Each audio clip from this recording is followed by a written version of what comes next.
Aleichem and welcome to Online Smicha. Today we'll discuss halacha in this week's Parshah, Parshas Toldos. The beginning of the Parshah talks about how Yitzchak marries Rivka. Kapitel Chav Ches is after the troubles that Yaakov has with Esav. So Rivka is trying to save Yaakov from Esav. So the pasuk says, "Vatomer Rivka al Yitzchak." Rivka says to Yitzchak, "Katzti b'chayai b'pnei b'noi Ches." I'm very disappointed. I really don't like the girls of Ches. Im loikeach Yaakov isha b'noi Ches. If my son Yaakov will marry one of these girls, lama li chayim. Why do I need? I don't want to live to see that. Uvechein, she suggests that our son Yaakov should move on and find a wife elsewhere. Now that's what Rivka says to Yitzchak, as to find him a proper shidduch. The Ohr HaChaim HaKadosh actually says that she really didn't want to tell Yitzchak that there's another reason why Yaakov has to disappear, and that is because he's afraid or he has to run away from Esav. Why didn't she want to tell him that?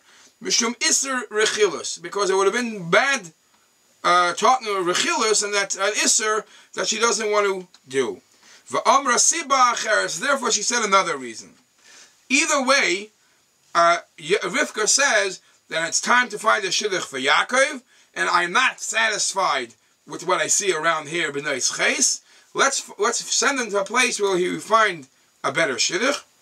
And the pasuk says, "Vayikra Yitzchak el Yaakov." So Yitzchak calls Yaakov over. He gave him a bracha and says, "Leisikach isha mibnois Knan." I don't want you to marry anybody from b'nois Knan, but I will tell you specifically where to go. Kum lech padena aram beisa Besuel aviyemecha. Go to the home of Besuel. V'kach lecha misham isha, and from that family find somebody that will be the proper isha for you. And he gives him the bracha. Now, here, later in Pasuk Hey, it says, "Vayishlach Yitzchak es Yaakov." Yitzchak sent off Yaakov, "Vayelech padana aram." And the Pasuk describes the whole description. El Lavan ben Besuel ha'arami. He went off to Lavan, ben Besuel ha'arami. Achi Rivka, the brother of Rivka, who is Aim Yaakov v'Esav. Rivka, who is the mother of Yaakov v'Esav. It's an elaborate description. So much so that Rashi says, Achi Yaakov v'Esav, says Rashi, Eina Yedeya, I don't know what the point of this last description of Ein Yaakov v'Esav, what it's coming to tell us. The Ramban, however, the Ramban says, it's trying to show you the difference of who Yaakov was and who Esav is. Yaakov was told not to take Mibnois Knan.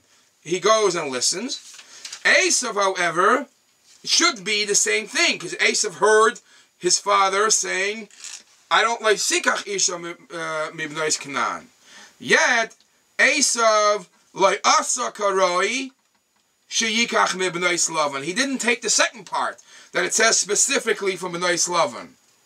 Another thing is the Torah will describe that Esav was Haisif al Nashav, v'loi Geresh es harois. He did not divorce the first women that he had, which were bad. He was just Maisif Risha al Rishase. That's the difference that the Ramban says why the pasuk adds Ki Achei Rivka Ein Yaakov v'Esav. We see two nakudas here. Nakuda number one we see is that the parents have a say, should have a say, in the shidduch of the children, no matter at what age they are. The question is, lahalacha, what happens if the parents suggest one shidduch, and the boy or the girl have somebody else in mind? Is it a shaila? So it's brought in the Shailas Teshuvos Svarim that parents who are insisting for the children to marry certain people, and the chassan or the kala, the boy or the girl, are not satisfied, they have somebody else in mind, it is actually an avera for the parents to insist in their way. Ve'ein chayva alabanim lishma b'kolam. This is from the Sefer Chassidim. if the shidduch that they have in mind is actually a good shidduch, it's not chas v'shalom. If it's talking about somebody in a much lower level, then obviously they shouldn't. But if the parents are insisting for one or a certain shidduch, and the chassan or kala have somebody else in mind who is as good or better, there is there is actually a aveda for the parents to insist, and there's no chiyuv for the children to must listen to the parents' request. That's what it's brought in the Sefer Chassidim. But when it's time to look for a shidduch, what do you look for? Rivka says over here, Katzti b'chayai, lama li chayim. I don't want b'b'nois Canaan. So what do you look for? It's actually brought in the Shulchan Aruch. In Shulchan Aruch, in Eben Ezer, Simon Beis, he brings different things that you could look at and a family, and you should know right away if this is the right family that you should mingle with, you should marry into, and so on. And I'm just going to bring, obviously, I could only mention a couple of them, because if there's any shilas concerning the family, at some stage, some points, you actually have to backtrack to check the family 4 or 5 generations to see if there's no issues there. But the interesting point that is mentioned is the Mechaber clearly says in Simon Beis, Siv Beis, if you see a family that's always fighting, if you see Rahman al-Tzan, somebody who's always involved in disputes, or if you find somebody who's azpanim b'yoser, a big chutzpin yak, there's something you got to be worried about. It's not the right family to mix in. Because those are simanim of something wrong. It's not a Yiddish behavior to always be in a fight and to have so much chutzpah. And if somebody is always calling other people's names, you should know somebody who's always bad-mouthing other people. He's saying this family is so-and-so, or this individual has this and this problem. For example, he calls them a mamzer.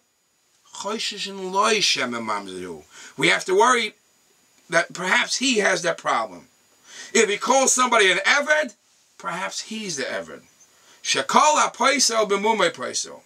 V'chein mi sheyesh by azus panim. Somebody who is a big chutzmiyak. It's actually in Achronim there's a Shaila of it, because by Koyanim we find that they have more of that stolzkeit. So is azus panim a negative thing or not? So it's brought in Sifrei Achronim. Or somebody's very cruel, or he can't stand people, or he doesn't do gemilas chesed. So these are the no-nos. These are the things that you have to worry about.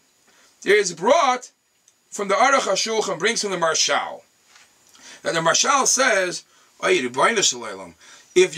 you're worried about families that fight a lot, that perhaps they're not kosher yichus, says the Marshal, in bizmanenu basir lahachmir b'mishpachas miskare zu bezu lo hinachta mishpacha la'Avram Avinu.